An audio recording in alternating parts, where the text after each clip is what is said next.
Hello à tous, ici Claire Virose. Je suis ravie de vous retrouver pour déjà la 3e saison d'Oser la reconversion, le podcast dédié aux reconversions professionnelles à quelque stade qu'elles en soient. Je suis Claire Virose, ancienne avocate, j'ai tout plaqué pour réaliser mon rêve. Je reçois ici chaque lundi un nouvel invité qui a osé la reconversion. Oser la reconversion est aussi disponible en version filmée sur YouTube si vous êtes curieux de découvrir encore plus les invités. Vous pouvez aussi rejoindre le groupe Facebook du podcast pour prolonger la discussion. Aujourd'hui, j'accueille dans Oser la reconversion Gaëlle. Après avoir été directrice digitale chez Philips, Gaëlle a fondé Olibi, la communauté numéro 1 du yoga en France. Après son bac, Gaëlle étudie à Dauphine puis à l'ESSEC. Elle décroche son premier job chez Philips et y restera pendant 10 ans. D'abord au siège à Amsterdam, puis à Paris. À la fin de sa carrière, Gaëlle est responsable du digital. Elle manage une équipe et gère le site internet, les réseaux sociaux de Philips. On lui confie alors notamment un projet intrapreneurial. Elle doit concevoir une boutique Philips pour les employés dans les locaux Philips. Elle s'éclate et se découvre alors une passion pour l'entrepreneuriat. C'est le déclic. Gaëlle pratique à ce moment-là le yoga depuis quelques années. Elle suit des cours notamment chez une voisine en petit comité donné par son ancienne prof de yoga. Elle est séduite par l'idée et décide de lancer un Airbnb du yoga. C'est la naissance d'Olibi, une plateforme de mise en relation des profs de yoga et des élèves. Gaëlle organise alors des cours chez des copines qui ont des grands apparts, comme elle le dit. Aujourd'hui, Olibi existe depuis 7 ans et a bien évolué. Olibi, c'est la communauté numéro 1 du yoga en France. Olibi donne des milliers de cours en studio à Paris et Lyon et aussi en ligne. Olibi accompagne aussi une quarantaine d'entreprises dans leur politique de qualité de vie au travail. Gaëlle gère aujourd'hui une équipe de 23 personnes. Alors avec Gaëlle, on a évoqué sa carrière professionnelle chez Philips, sa vie à Amsterdam, sa vision de l'entrepreneuriat, sa volonté de rendre le yoga accessible au plus grand nombre, comment elle a adapté son business face au Covid, ses conseils pour se lancer et ses projets à venir. Mais je ne vous en dis pas plus et laisse place à ma conversation avec Gaëlle. Bonjour Gaëlle, bienvenue dans Oser la reconversion. Bonjour Claire Virose, merci de m'avoir invitée. Alors, est-ce que tu peux nous dire quel est ton métier actuel ? Alors, mon métier actuel, c'est que je suis la fondatrice d'Olibi, qui est aujourd'hui la communauté numéro 1 du yoga en France. Notre mission, c'est de rendre le yoga et les pratiques sportives douces accessibles au plus grand nombre, et on le fait aujourd'hui en créant des milliers de cours chaque mois, à la fois en studio, dans des dizaines de lieux partenaires, et en ligne. Et on accompagne aussi aujourd'hui une quarantaine d'entreprises dans leur politique de qualité de vie au travail. Alors, ça n'avait rien à voir avec ton premier métier. Tu n'étais pas du tout dans le yoga à l'origine. Est-ce que tu peux nous raconter quel était ton premier métier ? Oui, bien sûr. Avant de fonder Olibi, j'ai travaillé 10 ans chez Philips, plusieurs années aux Pays-Bas, parce que Philips, souvent les gens pensent que c'est une boîte française, mais non, c'est une boîte néerlandaise. Donc, j'ai travaillé plusieurs années aux Pays-Bas et ensuite en France. J'ai fait plein de métiers chez Philips, j'ai fait du développement produit, j'ai fait de la relation client, j'ai fait du marketing digital. J'ai eu plein de vie chez Philips et c'est ça qui m'a construite et qui m'a en tout cas donné suffisamment confiance en moi pour me lancer dans l'entrepreneuriat ensuite. Et donc, tu avais fait une école de commerce, donc tu avais fait l'ESSEC avant d'être chez Philips ? Ouais, j'ai fait Dauphine et l'ESSEC. Comment ça t'est venu tes études ? Est-ce que c'est tes parents qui t'ont poussé ? Alors pas du tout. Alors moi je suis pas parisienne, je suis née à Genève et ensuite j'ai fait toute mon enfance et mon adolescence juste à la frontière franco-suisse et j'ai suivi des études françaises. J'ai passé un bac S. Et j'ai toujours voulu moi pendant très très longtemps j'ai voulu être médecin. C'était mon grand truc. Je voulais faire des études de médecine. Et puis je sais pas, en terminale, je me suis un peu démotivée. Je me suis dit 10 ans d'études, je suis pas sûre. Et du coup, j'ai envisagé d'autres solutions et on m'a parlé de Dauphine et je me suis dit c'est finalement assez généraliste et ça m'ouvrira en tout cas des portes ou en tout cas ça m'enfermera pas. Donc voilà, j'ai présenté un dossier à Dauphine et je suis partie à Paris. Quand tu avais fait tes études à Dauphine puis l'ESSEC, comment ça s'est passé ? Ça te plaisait ? Oui, ça me plaisait. J'étais jeune, j'étais insouciante. J'ai rencontré des gens sympas. Je sors, donc c'était très chouette. Et ce que j'ai surtout aimé, c'est que à Dauphine, en 3e année, j'ai fait une année d'Erasmus en Angleterre, où là je vivais sur un campus. J'avais choisi exprès de pas aller à Londres parce que je voulais absolument vivre sur un campus. Donc, je suis allée dans le nord de l'Angleterre, à Lancaster, qui est au nord de Liverpool et de Manchester. Et je vivais là, le truc typiquement anglais, comme on voit dans les films. Et je vivais avec une Grecque et une Chinoise de Hong Kong. Et j'avais décidé pendant 1 an que je fréquenterais pas de Français parce que je voulais vraiment rencontrer d'autres gens, d'autres nationalités, ce que je l'ai fait d'ailleurs. Et voilà, une année absolument incroyable. Je pleurais d'ailleurs toutes les larmes de mon corps en repartant parce que j'avais passé une année incroyable en Angleterre. Et j'ai toujours aimé voyager et vivre à l'étranger. Et comment ça se passait donc ton métier chez Philips? Donc tu as fait 10 ans, donc ta carrière a quand même pas mal évolué. Mais disons, quand tu as terminé ta carrière, qu'est-ce que tu faisais un petit peu au quotidien? Alors, mon dernier poste chez Philips, j'étais responsable du digital pour la France et pour toute la partie produits plutôt domestiques, parce que Philips, à l'époque, ça a changé depuis.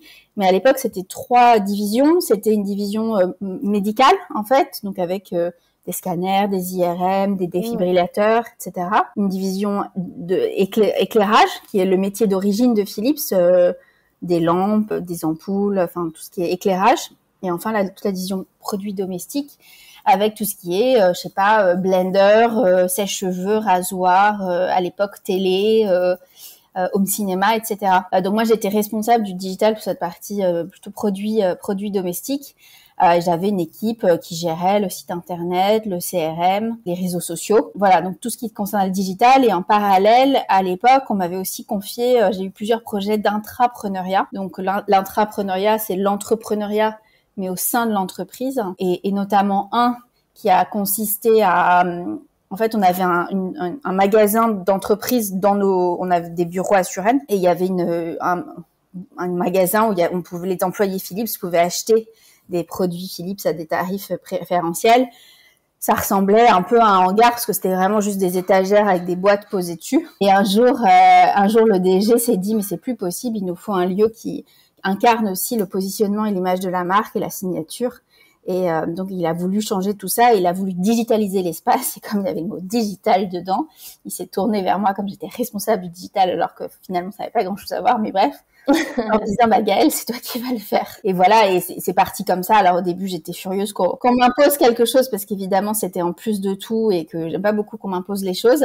Et au final, ça a été ma chance, parce qu'en fait, j'ai adoré. C'est ça qui m'a conduite à monter au Libye à la fin. Et alors, je vais te demander aussi la différence, parce que tu as travaillé donc 3 ans à Amsterdam, et ensuite à Paris. Ouais. Quelle différence tu as vue? Parce qu'en plus, c'est intéressant parce que c'est la même boîte, donc tu peux vraiment comparer. Quelle est la vie à Amsterdam professionnelle et à Paris? Comment ça s'est passé les deux? Les deux étaient chouettes. Moi, ce que j'ai adoré à Amsterdam, c'est l'environnement très international dans lequel j'évoluais, à la fois dans ma vie de pro et dans ma vie perso. Je crois qu'Amsterdam est une des villes d'Europe où il y a le plus de nationalités qui y vivent. Moi, mon boss, qui était le boss, je pense, qui restera le meilleur boss de ma vie. Bon, c'était mon premier boss chez Philips, un Indien qui m'a appris à voir le travail et une façon de travailler assez différente.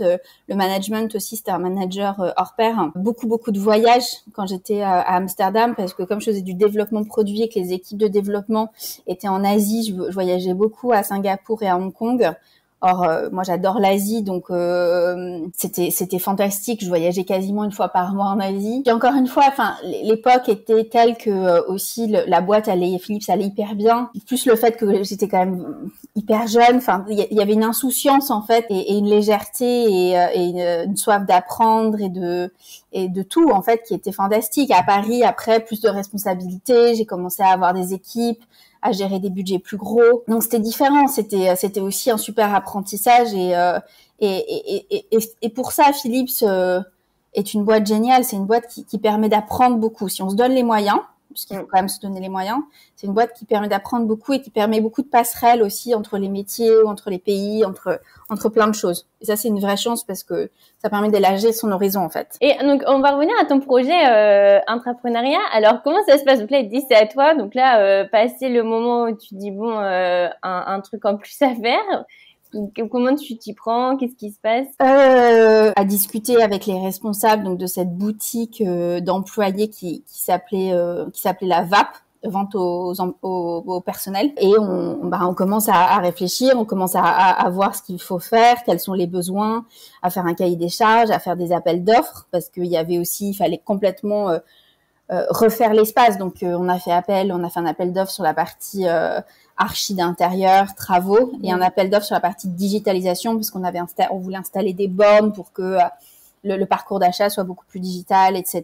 Donc appel d'offres, choix du prestataire, lancement des travaux, etc. Et je pense que c'est ça que j'ai absolument adoré, c'est que Philips, c'est une boîte, enfin moi que j'ai beaucoup aimé, mais qui était très top-down, c'est-à-dire que la Hollande décidait de beaucoup de choses et les pays n'avaient qu'à appliquer. Or là, donc j'étais en France, donc j'étais dans un pays, donc grosso modo, on appliquait les directives centrales. Or là, c'était un projet très local qui n'avait été fait nulle part ailleurs. Donc en fait, il y avait plus de guidelines, il y avait plus de directives prédéfinies à appliquer. Donc je pouvais tout inventer. Et je pense que c'est ça que j'ai trouvé, enfin je pense pas, c'est sûr, c'est ça que j'ai trouvé génial, c'est qu'aussi il y avait beaucoup moins de niveaux pour prendre des décisions. Je reportais directement à la DG Philips France et j'ai dû m'intéresser à des domaines auxquels je ne connaissais strictement rien. Et j'ai trouvé que en fait j'élargissais tellement mon horizon par rapport à mon poste à stricto sensu que c'était fantastique en fait d'apprendre, de rencontrer des gens différents avec des parcours différents. Et c'est ça que j'ai adoré. Et donc ça a duré combien de temps à peu près? Ça a dû durer à peu près 1 an.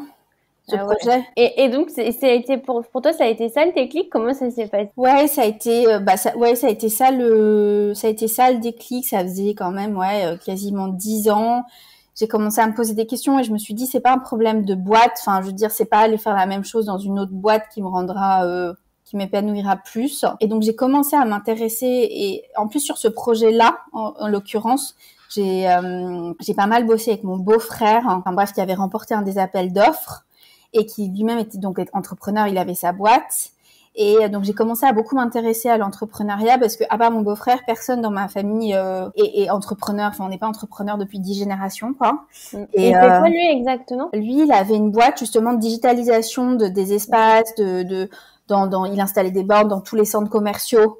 Tu sais, les bornes sur lesquelles on se repère, ou dans les aéroports, ou des choses, des panneaux publicitaires, etc. Et une boîte qu'il a revendue depuis. Donc ouais, moi, l'entrepreneuriat ne m'avait jamais a posteriori, en fait, si. Mais à ce moment-là, je me disais que l'entrepreneuriat ne m'avait jamais traversé l'esprit, parce que je m'étais toujours dit, non, mais moi, je prendrai jamais le risque, je suis pas du tout assez créatif. Enfin bref, je suis pas câblée pour être entrepreneur. Moi, je suis câblée pour être une bonne salariée, qui suit le mouvement et voilà. Et finalement non. Et bref, donc je commence à m'intéresser à l'écosystème entrepreneurial que je connaissais très mal. Je commence à faire des conférences, à lire des newsletters, à rencontrer des gens. Et puis un jour je fais une conférence et j'ai des échanges avec les autres participants. Et en fait, je sors de cette conférence où je me sens tellement vivante, tellement pleine d'énergie que je me dis mais en fait je ne peux pas ne pas ressentir ça plus souvent dans ma vie professionnelle quotidienne parce qu'il me reste, je sais pas, 30 ou 40 ans à bosser. Il faut que j'ai ce sentiment de cette excitation quasiment au quotidien. Et je me dis, ce sera pas dans un job salarié que je pourrais l'avoir. Il faut que ce soit plus large en fait. Il faut que je puisse décider, il faut que je puisse m'intéresser à plein de choses, que je puisse rencontrer plus de gens, etc. Et c'est là où je me dis bon bah ok, je vais lancer une boîte. Donc moi je me dis je vais lancer une boîte. Et alors je t'interromps juste, mais comment t'as eu le déclic de dire moi aussi je peux le faire, moi aussi j'ai les capacités, parce que tu peux aimer avoir cette excitation, mais aussi il y a un pas avant de te dire j'aime bien et en plus je m'en sens capable. Je pense que c'est quand même 10 ans de Philips où j'ai fait plein de jobs différents. Ça m'a aussi beaucoup construite et ça m'a donné beaucoup confiance en moi. Donc je savais que j'étais capable de faire des choses différentes. Et en plus ces projets d'intrapreneuriat que j'ai menés les deux trois dernières années chez Philips, parce que j'en ai eu d'autres à part celui que je t'ai raconté. Donc celui-là, je me suis dit en fait c'est possible quoi. Bah là j'ai réussi à faire ça. En fait j'y connaissais rien et en parlant en fait avec des gens qui s'y connaissent, j'y arrive. Donc j'en suis capable. C'est vrai que je trouve que c'est intéressant d'en parler parce que j'ai l'impression qu'il y a un peu un mythe des entrepreneurs où c'est des gens un peu surhumains. Et en fait, après, quand on se met à en rencontrer de plus en plus, on se rend compte que c'est des gens comme tout le monde. En fait, il y a aussi tout type de personnalité chez les entrepreneurs, je trouve. Donc, c'est pas que des personnes, qui aiment prendre des risques, qui sont, plus travailleurs que les autres. Non, finalement, c'est des gens un peu comme tout le monde. Bon, c'est des gens comme tout le monde. Après, il faut quand même une certaine. Pour moi, le risque était ultra limité. En fait, quand je me suis dit, je vais me lancer, etc. Moi, j'ai réussi à négocier mon départ chez Philips, ce qui est quand même une chose importante. Hein, c'est-à-dire que financièrement, j'avais une certaine assurance avec le chômage. Et deuxièmement, enfin, il faut aussi relativiser un peu les risques. Tout le monde m'a dit, oh là là, mais t'es tellement courageuse, comment t'oses prendre un tel risque, machin. Mais en fait, je leur disais, non, mais les gars, non, je suis pas courageuse. Enfin, je suis pas spécialement courageuse. Enfin, au pire, qu'est-ce qui se passe? Bah, ça marche pas, et ben, je vais retrouver un job. Enfin, c'est le pire qui puisse se passer, personne va mourir. Ok, mon ego en prendra peut-être un coup. Et encore, parce que pour moi, le fait d'avoir déjà sauté le pas, d'avoir essayé, etc., c'était déjà super bien. Donc en fait, il faut quand même aussi vachement relativiser le risque qu'on prend souvent. Et c'est ce qui permet aussi de faire baisser le stress, de se dire bon bah ok, il y a toujours des solutions aussi. Après, je pense qu'aussi il y a le côté quand ça fait 10 ans, t'as quand même atteint un certain niveau de salaire et ça peut faire peur de dire que tu peux changer de niveau de vie en fait. Ah, ça c'est sûr. Il faut être prêt effectivement à changer un peu de niveau de vie. Ce que j'ai fait pendant pas mal d'années, parce que pendant 2 ans je me suis pas payée, ensuite je me suis payé un salaire de misère. Et ça c'est vrai. Ça c'est vrai qu'il faut oublier. J'ai pas fait de shopping pendant je sais pas au moins 3 ou 4 ans, mais bon j'en avais tellement fait avant que mes armoires étaient pleines, donc c'était pas très grave. Ouais, il faut effectivement accepter de faire une croix sur certains week-ends, un peu moins de resto, des trucs comme ça. Bah après quand on est hyper stimulé et qu'on aime ce qu'on fait, finalement on a moins besoin aussi de tous ces à côté, je trouve. Moi je ne vis pas que pour mon travail du tout. Ça m'a jamais pesé de ralentir un peu mon train de vie. Et donc, t'es partie de chez Philips avant même de savoir, enfin, t'as démissionné, tu t'es dit, bon, bah, je vais ensuite réfléchir à ce que je fais. Comment ça s'est passé, un peu l'ordre des étapes? Les étapes, c'était que un jour, mon DG m'a convoqué en me disant, ouais, 2 divisions vont fusionner. On aimerait que tu montes une organisation commune sur la partie digitale, sur ces 2 organisations. Et en fait, j'avais déjà pris la décision, moi, de partir. Et donc, je me suis dit, je vais pas leur monter leur proposer quelque chose, une organisation et une équipe dont je ferais partie, alors que je sais très bien que d'ici quelques mois, je veux plus être là.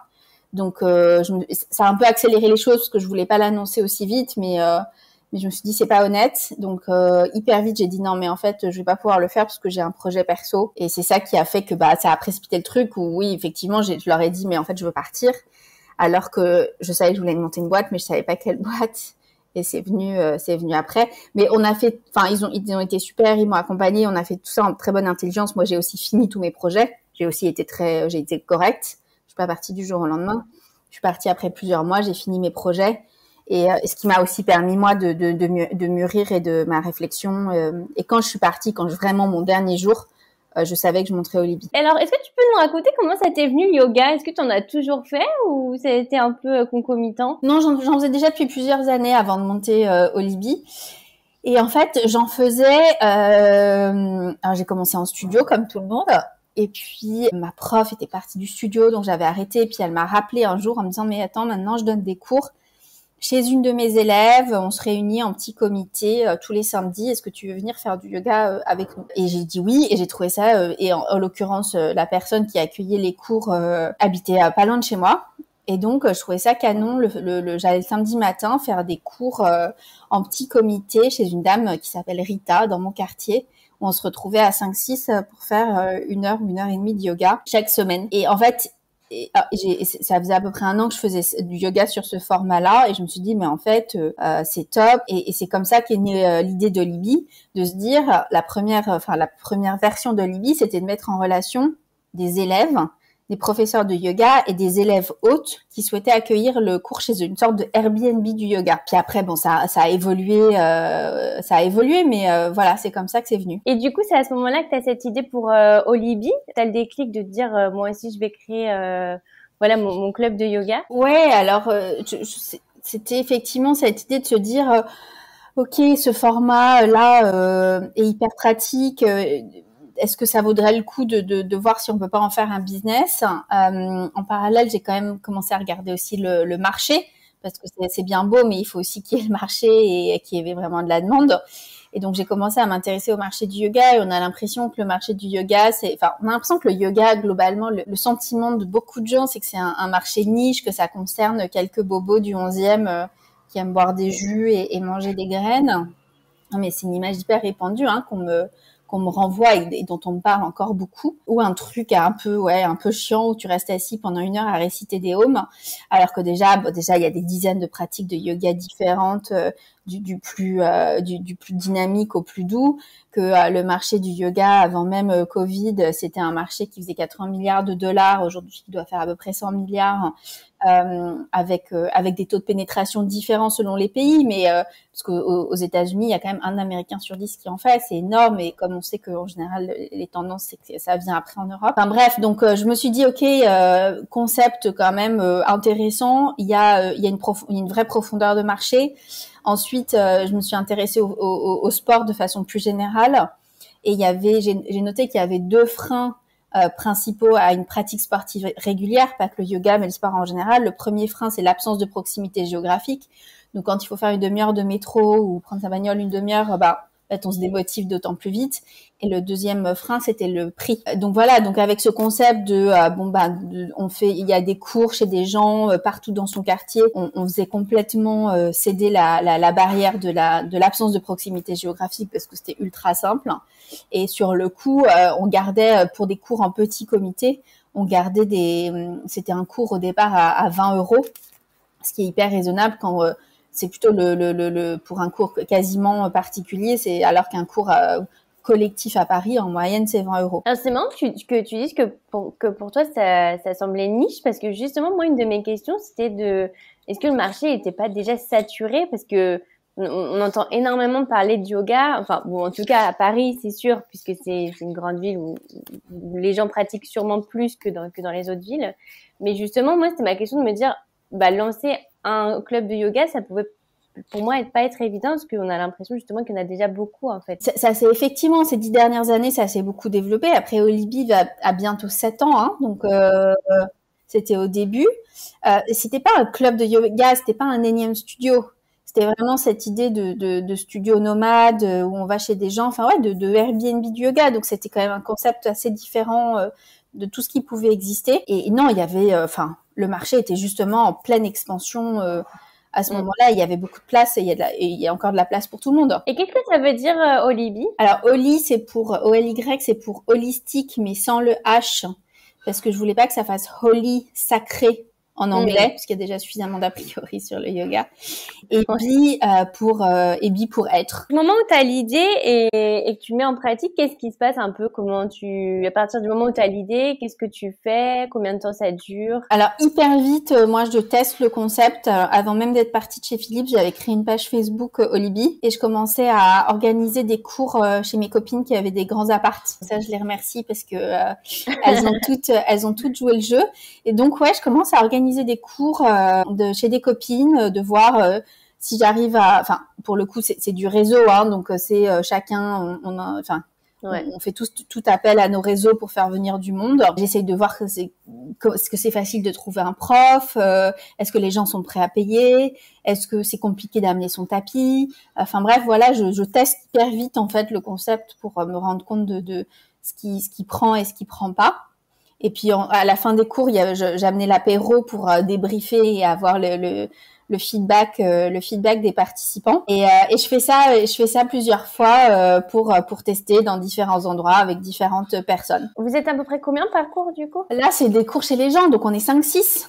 Et tout de suite ça marche? Et tout de suite, ça marche, ouais, parce que c'est sympa, que c'est marrant, mais c'est à toute petite échelle, hein. C'est vraiment juste mon premier cercle, mon premier réseau. Et puis ensuite, ça, on est grosso modo printemps 2015. Ouais, c'est ça, printemps 2015. La boîte est pas créée, il y a vraiment juste une page Facebook. Et puis l'été 2015, je suis une formation sur la partie plutôt création de marque, création de site, etc. Chez The Family, qui était cette structure d'accompagnement à Paris. Et donc à la rentrée 2015, là je crée le site, fin octobre je crée la boîte. Voilà, ça commence à se structurer un peu plus. Après, c'est génial justement de lancer et tester l'idée avant même de faire tout ça, parce que souvent on entend l'inverse. Ah, j'ai mis des mois à faire mon site internet, voilà, à faire mon business plan. Et en fait, tout ça, ça prend du temps, ça peut coûter de l'argent aussi. Et on n'a rien fait encore. Ah oui, et ça, c'est toujours mon conseil, c'est de tester tout de suite avec les moyens du bord, en investissant le moins possible. Et en l'occurrence, ouais, là, et pareil sur le site. Enfin, j'ai fait mon site avec Squarespace, qui est il y a plein de moyens aujourd'hui de faire des sites quand on sait pas coder avec des templates. Donc le but était vraiment de tester l'idée en investissant le minimum en fait. Et alors, comment c'est devenu un peu, quelles ont été les étapes, puisque donc maintenant le concept a changé, ça restait proche puisque finalement c'est dans un peu son studio de quartier. Ouais. Mais comment t'as fait un peu justement l'évolution du projet? Ouais, alors donc 2015 on teste, début 2016 pareil, enfin on commence à avoir de plus en plus d'élèves, la communauté s'agrandit, de plus en plus d'autres qui organisent des cours chez eux, etc. Et puis une espèce de salon du bien-être, je rencontre quelqu'un qui a un lieu beaucoup plus grand qui propose très gentiment de me le mettre à disposition. Et à ce moment-là, on se disait ce serait chouette de commencer à faire des cours avec des lieux qui permettent de regrouper plus de membres de la communauté au Libye. Et en l'occurrence, dans ce lieu-là, on pouvait mettre plus d'une vingtaine de personnes. Et donc, on se dit, OK, on va tester aussi ce concept au lieu de faire chez des gens, on va faire ça dans des lieux publics et on va le rendre d'autant plus accessible financièrement et on va proposer des cours à 8 €. Et ça, on le lance à la rentrée 2016. Et ça suscite tout de suite un très fort engouement. Donc on se dit, OK, on va développer cette partie-là et on va trouver de plus en plus de lieux dans lesquels on va pouvoir organiser ces cours et des lieux qui sont pas a priori dédiés à la pratique. Donc là aussi, on commence. Moi, je rencontre le PDG d'Accor, Sébastien Bazin, à une autre conférence. Il lançait un projet à ce moment-là dans lequel pouvait très bien s'inscrire au Libye. Donc, on signe un deal avec Accor. Donc, on commence à faire des cours aussi dans les hôtels du groupe Accor, dans leur salle de réunion. Enfin voilà, on commence à développer tout un réseau de lieux partenaires comme ça, dans lesquels on organisait des cours à des tarifs accessibles et avec un maillage de lieux le plus dense possible, de telle sorte que chacun trouve un cours à côté de chez lui ou de son bureau. Donc toi, du coup, finalement, le plus gros de ton activité, c'était surtout de trouver des lieux, en fait, et des profs? Non, alors je dirais que le gros, c'était de trouver à la fois des lieux et des élèves. Les profs, c'est assez rapidement, ils sont venus à nous. Donc après, on a tout un processus de sélection de nos profs. On a un entretien téléphonique, ensuite on a un cours test, ensuite on leur fait faire des remplacements pour être sûr, pour évaluer comment la réponse des élèves, etc. Donc on a un process de recrutement de nos professeurs qui est très strict, mais ils viennent à nous. Donc on n'a pas à faire beaucoup d'efforts pour aller les chercher en tout cas. Sur le reste, le gros du travail était plus de trouver à la fois des lieux et des élèves, même si les élèves, on a toujours bénéficié d'un bouche à oreille hyper positif en fait. Ouais, il y a tout de suite eu le côté communauté où on invite en fait ses proches à participer. On a envie de dire mais regarde, j'ai un super plan au Libye, ils ont des super profs, des super cours. C'est accessible, viens avec moi, je te fais découvrir. Et quel conseil tu donnerais, toi, à quelqu'un qui veut se lancer? Parce que vraiment, ça a explosé en 7 ans pour toi, parce que maintenant, vous êtes le club numéro 1. Qu'est-ce qui, tu penses, que toi, a fait ton succès? Au-delà de l'idée, je veux dire, dans la mise en œuvre, un peu, quel conseil tu donnerais à quelqu'un qui veut se lancer dans n'importe quel projet, en fait? Déjà, je reviens à ce dont on parlait juste avant, c'est le fait de tester hyper vite avec les moyens du bord. En fait, même la première version du logo, c'est moi qui l'ai faite sur Word, c'était vraiment du bricolage. Mais en fait, au début, c'est pas grave de bricoler, c'est pas grave si c'est pas parfait. Et ça, ce qui est génial, c'est que on l'a refait au moment, parce que il y a quand même eu un moment assez charnière chez Olibi. C'était le moment du premier confinement en mars 2020. C'est que nous, on avait un business qui était 100% offline, 100% présentiel, 100% des cours étaient en studio à l'époque. Et donc, du jour au lendemain, en fait, tout est fermé, on se retrouve sans business, avec quand même, du coup, une équipe, des gens à payer, et puis un écosystème aussi à faire vivre, parce que les profs de yoga, par conséquent, eux aussi, se sont retrouvés sans activité du jour au lendemain. Donc, nous, en 48 heures, il a fallu qu'on réinvente le business, qu'on s'adapte à la nouvelle donne, ce qu'on a fait en lançant la partie cours en ligne, et notamment les cours en live. Et comme on l'a fait très, très, très vite, au début, la première semaine ou les 15 premiers jours, tout était manuel. On envoyait les liens de connexion Zoom au cours à la main aux élèves. Donc, on se relayait, parce qu'il y avait des premiers cours, je sais pas, à 7h ou 7h30 le matin. On se relayait toute la journée pour envoyer les liens à la main. Mais en fait, c'est pas grave. Et puis au bout d'un moment, au bout de, je sais plus, 10 jours, on l'a automatisé le truc, donc ça partait tout seul. Mais je veux dire, c'est qu'on n'a pas attendu que ce soit parfait pour se lancer. Et je pense que c'est une des forces de l'IPI, c'est que on n'attend pas que ce soit Et moi, c'est un truc que j'ai beaucoup lu au départ, c'est que si t'es content quand tu lances ton produit, c'est que tu l'as lancé trop tard. Il faut se lancer quand c'est pas parfait, quand tu trouves que c'est encore un peu moche, quand c'est pas parfait, c'est pas grave. Il vaut mieux se lancer vite, apprendre et faire des boucles pour corriger que prendre des semaines, des jours, des mois à lancer quelque chose qui de toute façon aura besoin d'être corrigé et on aura perdu du temps, etc. et du business. Et donc c'est le fait il faut se lancer surtout et tester l'idée, tester les choses à peu de frais et de façon assez manuelle au départ. Voilà, c'est un de mes conseils. Et mon autre conseil, c'est ce que j'en ai parlé aussi avant, mais il faut aussi relativiser les choses. Enfin, pour moi, j'ai trouvé que en tant qu'entrepreneur, ce qui était le plus difficile par rapport à ma vie de salarié, c'est qu'en fait, je décrochais jamais dans ma tête. J'avais beau pas avoir toujours mon ordi allumé ou pas toujours mes mails sur mon téléphone, etc. Mais dans ma tête, je décrochais jamais, ce qui ne m'arrivait pas quand j'étais chez Philips. Chez Philips, le soir, je fermais mon ordi, j'y pensais plus, quoi. Là, évidemment que c'est pas pareil. Et ce truc, c'était assez difficile d'être connecté, en fait, finalement, quasiment H24. Mais du coup, c'est aussi se dire, il faut relativiser. Ça reste une boîte. Souvent, les gens me disent, ah, mais c'est ton bébé. Et je dis, mais non, c'est pas mon bébé. Un bébé, si ça meurt, c'est dramatique. Si Olivier meurt, c'est pas ce que je veux, c'est chiant, mais pas dramatique. Enfin, c'est juste une boîte, quoi. Donc, j'y ai investi tellement de temps, d'énergie, d'argent, de tout. Enfin, je veux dire, c'est une grosse partie de ma vie, mais ça reste un travail. Et je pense que c'est important d'arriver à garder cette distinction. Et moi, j'ai toujours réussi à m'aménager du temps, pour ma famille, pour mes amis, pour ma vie perso. Enfin, je renonce pas à tout, quoi. Et ça, t'as tout de suite fait la distinction ou c'est venu après Non, j'ai tout de suite fait la distinction. Parce que c'est vrai que maintenant, ça fait 7 ans, t'as un peu le recul des erreurs à éviter quand on se lance, tu vois ce que je veux dire? Ouais, mais j'ai lu pas mal de bouquins d'entrepreneurs au départ. Hein, et c'est un des conseils qui m'a le plus marqué. C'est vraiment ce côté, il le disait, hein. Non, c'est pas un bébé. C'est juste une boîte. Et j'ai trouvé ça vachement important.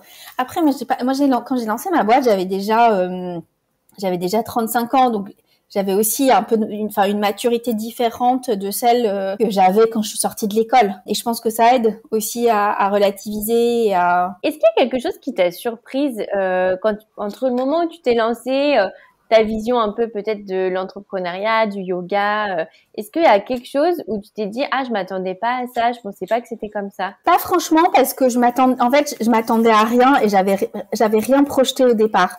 Je m'étais pas dit je vais faire tel type de boîte. En fait, je me suis juste dit j'ai envie de faire ça, je vais me lancer. Je me suis lancée assez simplement et j'ai découvert les choses au fur et à mesure. J'avais pas fait de BP, le BP, moi j'ai fait un BP beaucoup plus tard. Donc j'ai fait les choses vraiment par étapes. Et si j'avais peut-être fait les choses différemment, je serais peut-être aussi allée plus vite. La boîte serait plus grosse, etc. Mais je l'ai fait au rythme auquel j'avais envie de le faire à l'époque. Et comme je projetais rien, comme les choses arrivaient à moi, il y a rien qui m'a spécialement surprise, si ce n'est, il y a un truc ce qui était cette fameuse rencontre avec Sébastien Bazin, là, le PDG d'Accor, il s'en allait, bref, je lui ai couru après et j'ai osé lui parler, dans un contexte un peu particulier. Et en fait, ça a marché parce qu'il m'a dit direct, mais ouais, génial, voilà ma carte, appelez-moi, je vous mettrai en relation avec les bonnes personnes. Et là, je me suis dit, ah ouais, en fait, je suis capable de le faire, comme si ça avait déverrouillé quelque chose. Et je me suis dit, en fait, si j'ai un objectif, en fait, je suis capable de quasiment tout.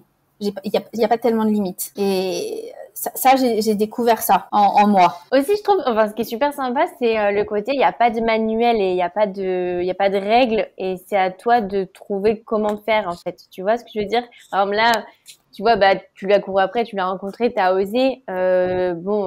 Tu vois, s'il n'y a pas de manuel, on se serait dit, peut-être un mail avec le bon doc qui va bien, ce serait mieux. Mais en fait, non, quoi. J'aime bien le côté, puis tout est possible et puis c'est à toi de comprendre comment faire, en fait. Ouais, c'est tout à fait ça. Après, il faut aussi, il faut pas se mettre trop de barrières parce que un mail avec le bon doc aurait jamais marché. Parce que pour le coup, je me suis posé la question. Je me suis dit, la solution de facilité pour cette fameuse rencontre avec Sébastien Bazin, c'était, je me suis dit, j'arriverai à récupérer son mail demain et je lui enverrai un mail en lui disant, je vous ai vu hier, blablabli. Et je me suis dit, mais en fait, c'est une connerie, là, c'est juste que t'as peur. Et pareil, je me suis refait ce process mental de qu'est-ce que je risque? Si je cours après et que je lui parle, qu'est-ce que je risque? Je veux dire, au pire du pire du pire, qu'est-ce qui arrive? Au pire du pire du pire, il me dit, non, ça ne m'intéresse pas. Au revoir, madame. C'est tout ce qui peut m'arriver. Je veux dire, du coup, c'est rien. Encore une fois, c'est mon ego qui en prend un coup. Mais il n'y a aucun risque. Ouais. Donc, ça valait le coup de se dire, je fonce, j'attends pas demain. Et il y a ce côté de, il faut relativiser le risque à chaque fois et se dire que, en fait, ça vaut le coup d'oser. Et là, aujourd'hui, vous êtes une équipe de combien de personnes pour Olibi? On est 23. 23? Ouais. C'est énorme. Hein. Ouais, la boîte a beaucoup grossi. Et elle a beaucoup grossi après après la levée de fonds qu'on a fait en mai 2020, juste après le premier confinement, à la fin du premier confinement. Justement, comment ça se passe pour toi avec les investisseurs? T'as pas eu peur justement de perdre un peu le contrôle, parce que souvent c'est quelque chose qui peut faire peur. C'est des questions que je me suis posées avant de me lancer dans une levée de fonds, et à partir du moment où je me suis dit ok, j'ai envie de lever des fonds pour accélérer, aller plus vite, etc. J'ai accepté tout ce qui allait avec. En fait, moi je suis assez pragmatique. C'est comme on lance une boîte, on accepte les bons et les mauvais côtés. Enfin, et là c'est pareil. On accepte tout ce qui va avec le fait de faire entrer des investisseurs. On n'est plus seul maître à bord, et en même temps ça veut dire qu'on a aussi des gens qui sont là pour nous aider, et en l'occurrence le fonds qui a investi chez nous, c'est Utopia, et ce sont des vrais partenaires. Donc il y a aussi, c'est aussi un avantage. Certes, je leur rends des comptes tous les mois ou à peu près, mais c'est normal, ils ont quand même investi de l'argent déjà, et aussi quand j'ai besoin de conseils, etc., ils se rendent disponibles. Donc c'est aussi le bon côté des choses. Et avec le recul, tu penses que t'aurais peut-être dû le faire plus tôt ou pas? Non, franchement, moi j'ai fait les choses à mon rythme. J'ai pas de. Peut-être que si je remonte une boîte un jour, je ferai les choses différemment, et j'en sais rien en fait. Mais j'ai pas. Tu me dis pas ça, j'aurais dû le faire différemment. Non, là j'ai fait une erreur. Encore une fois, ça sert à rien de réécrire l'histoire. Je l'ai fait comme je le sentais. Enfin, j'ai fait les choses au moment où je les sentais. Et alors, quelle est ta vision pour Olibi? Donc maintenant, Olibi a 7 ans. Ouais. Où tu vois Olibi dans 5-10 ans, et quel serait pour toi ton plus grand rêve? Olibi dans 5-10 ans, déjà on est présent dans toute l'Europe, peut-être aux US. On est plusieurs centaines de collaborateurs, et on est vraiment la référence du yoga dans le monde, du yoga, du bien-être. Et je pense qu'il y a aussi un gros sujet autour de la santé mentale auquel on s'intéresse aussi depuis quelques mois, et auquel on va s'intéresser de plus en plus. Voilà, c'est faire du bien à un maximum de gens, à un maximum d'élèves, et avoir aussi des équipes qui sont heureuses de travailler chez Olibi, qui sont heureuses que ce soit lundi matin, même si le week-end est fini, des équipes qui soient contentes de venir bosser. Et à titre personnel, ça serait quoi ton plus grand rêve professionnel? Continuer à m'amuser. C'est ça moi mon indicateur, c'est est-ce que je prends du plaisir. Je dis pas que c'est facile tous les jours, parce que ça l'est vraiment pas. C'est difficile d'être entrepreneur, c'est difficile d'avoir autant de responsabilités, c'est difficile de se dire que quelle que soit la situation, il faut payer les gens à la fin du mois. Enfin, c'est difficile d'être en première ligne sur absolument tout, parce que pour le coup, je suis en première ligne sur absolument tout. C'est loin d'être une sinécure, mais je prends énormément de plaisir. Là, j'étais la semaine dernière en vacances, mais je suis heureuse de revenir bosser aujourd'hui. Enfin, je suis toujours contente de revenir. Contente de retrouver les équipes, et tant que je prends du plaisir, c'est ça en fait mon plus grand rêve. Et qu'est-ce qui te plaît le plus? C'est de voir les équipes épanouies. Pour moi, c'est vraiment hyper important. On a une réunion d'équipe tous les lundis après-midi, dans laquelle on commence en donnant chacun notre mood du jour, donc notre humeur du jour. Et un jour, mon CTO a dit, moi, ça va trop bien. On est lundi, je suis trop contente d'être au bureau. Je me suis dit, c'est bon quoi. C'est réussi. Voilà, quand pour les 5 ans d'Olibi, ils m'ont tourné une vidéo surprise avec des témoignages d'affection et de reconnaissance qui étaient incroyables. En fait, quand on a ça, pour moi en tout cas, c'est vachement important de travailler et d'avoir des équipes qui soient épanouies et qui apprennent et qui se développent. vachement important. En fait, ce qui est génial, je pense, c'est parfois quand on n'a pas forcément aimé le management ou la façon de voir les choses dans les grosses entreprises, c'est génial de pouvoir créer son entreprise avec ce qu'on pense être bien et voir que ça marche en fait. Ouais, alors pour le coup, moi je pense que j'ai été très influencée par le management que j'ai eu aux Pays-Bas. À la fois par mon N+1, mon boss indien, mais aussi par ma N+2, qui était néerlandaise. Et moi, j'ai été très influencée par ce management-là, ce management anglo-saxon, beaucoup plus que par le management français. Et c'est ça qui m'a construite aussi en tant que manager, parce que j'ai vu ce qui marchait bien sur les équipes en général, et ce qui était épanouissant, à la fois pour les équipes et pour les managers aussi, parce que ça doit marcher dans les deux sens. Et ce qui est important, enfin, une des leçons que j'en ai retenues, c'est aussi de montrer sa reconnaissance aux équipes. C'est de dire merci, c'est de dire bravo et de dire merci. Ça veut pas dire qu'il faut pas dire quand ça va pas, parce qu'il faut dire quand ça va pas aussi. Mais il faut aussi, et vraiment l'essentiel, c'est de dire quand c'est bien et que ça va. Ouais, c'est vrai qu'on a plus tendance à voir ce qui va pas que. Et alors, question pratique pour les auditeurs qui veulent suivre des cours avec Olibi. Comment ça se passe? Dans quelle ville c'est présent? Alors, sur la partie studio, on est présent à Paris et à Lyon. Et sinon, sur la partie online, on est présent partout dans le monde. Et on peut accéder à tous nos cours, que ce soit les cours en présentiel ou les cours en ligne, via notre site internet, olibi.com, ou notre application mobile disponible sur l'App Store et Google Play. Et c'est vrai que les cours en ligne, c'est vraiment pas cher. J'avais vu, c'est 15 € le mois, c'est ça C'est à partir de 15 € par mois, exactement, pour accéder. On a plus de 800 vidéos et on a aussi des cours en live, puisqu'on a les deux, donc des cours en VOD, donc des cours auxquels on accède à la demande quand on veut, mais on a aussi tout un planning de cours en live, ce qui est assez motivant, parce qu'on a un vrai rendez-vous avec un professeur et d'autres élèves pour suivre un cours, je sais pas, mardi à 19h30. Mais ce qui permet aussi, c'est confortable et c'est pratique parce qu'on peut le suivre d'où on veut, de chez soi, de son lieu de vacances, de partout. Pas besoin de se rendre quelque part. Et voilà, et des cours autant de yoga que de pilates, mais aussi de toutes sortes de yoga, que ce soit du yoga prénatal, du yoga vinyasa qui est plus dynamique, du kundalini. Il y a aussi des conseils en nutrition. Enfin bref, l'offre est extrêmement large et d'ailleurs la plus large du marché. Et c'est tout niveau. Est-ce qu'il y a des personnes qui veulent se mettre en septembre au yoga? Elles peuvent commencer avec Olibi? Elles peuvent commencer avec Olibi, que ce soit en studio, donc en présentiel ou en ligne, parce que dans les deux cas, on a des cours pour débutants. Ok, bon, génial. Donc oui, c'est pour tout niveau.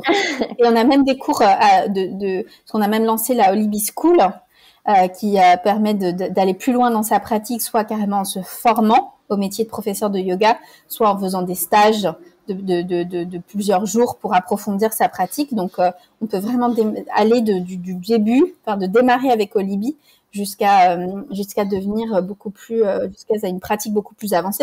Et on a d'ailleurs des élèves qui ont démarré avec Olibi et qui sont maintenant professeurs chez nous. Ouais. Et quelle est ta répartition à peu près? Tu connais le pourcentage d'élèves qui suivent en ligne et en présentiel? Comment ça se répartit? Je connais pas exactement la répartition, mais je dirais que c'est à peu près moitié-moitié.